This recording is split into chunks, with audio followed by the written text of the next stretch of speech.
Olá pessoal, bom dia.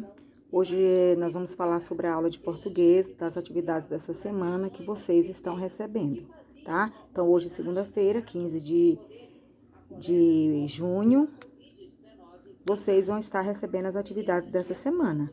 E a nossa primeira atividade é para hoje, dia 15, e é a atividade de português. Então, nessa atividade foi apenas as orientações que está aqui nessa folha, tá? Então, está aqui a atividade interdisciplinar do dia 15. Por que interdisciplinar? Porque junto com a atividade de português, também é atividade de história. Então, hoje vocês fazendo a atividade de português, vocês vão estar fazendo também a de história. Então, aqui diz assim, fazer a leitura do texto no livro de História, página 16. Através da leitura do texto, vamos estar fazendo uma análise sobre as migrações e o encontro entre diferentes povos no território que hoje forma o Brasil. Então, lá na página 16 do livro de História, esse livro vocês têm em casa, né? Tem que cuidar dos livros, porque nós vamos estar usando sim, porque ele faz parte do currículo de vocês desse ano. Então, na página 16, nós temos aqui, né, página 16, nós temos aqui como os portugueses vieram.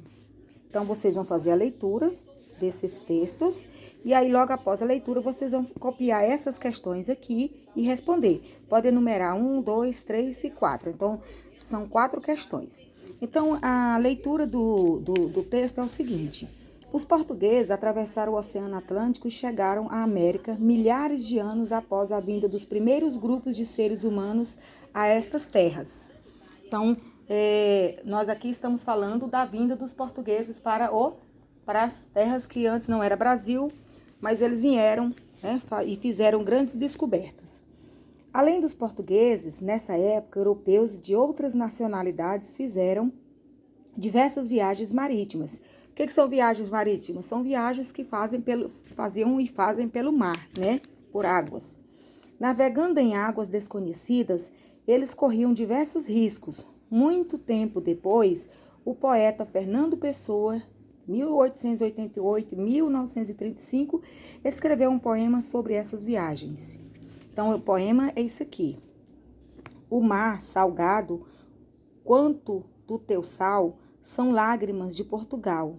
Por que cruzarmos? Quantas mães choraram? Quantos filhos em vão rezaram?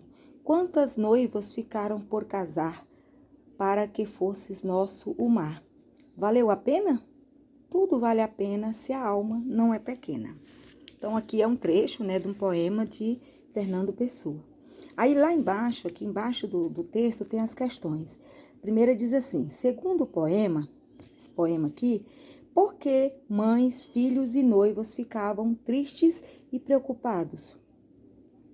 Então, por que elas ficavam tristes e preocupadas? Porque as viagens marítimas elas eram muito longas e também muito arriscadas.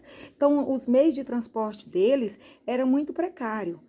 E essas viagens, a distância era muito longa, então essas viagens elas demoravam meses e às vezes anos.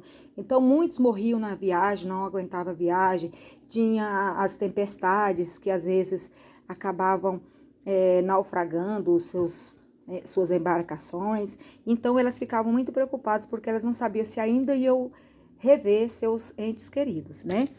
A número 2 diz assim, naquela época, quais seriam os motivos das lágrimas de Portugal? Então, o motivo das lágrimas de Portugal, segundo o poema, era porque, como as viagens eram arriscadas, muitos morriam, né? Eles perdiam muitas pessoas, muitos entes queridos. Então, esse era o motivo das lágrimas de Portugal. Número 3. Por quais motivos os viajantes enfrentariam o mar desconhecido? Essa resposta é um pouco pessoal. Por quais motivos? É porque eles estavam em busca de melhorias, em busca de coisas novas, em busca de descobertas. Então, devido a isso, eles se arriscavam, né, e enfrentariam o mar desconhecido. Por que desconhecido? Porque até então eles nunca tinham passado por esses caminhos, né? Pense na chegada dos portugueses à América.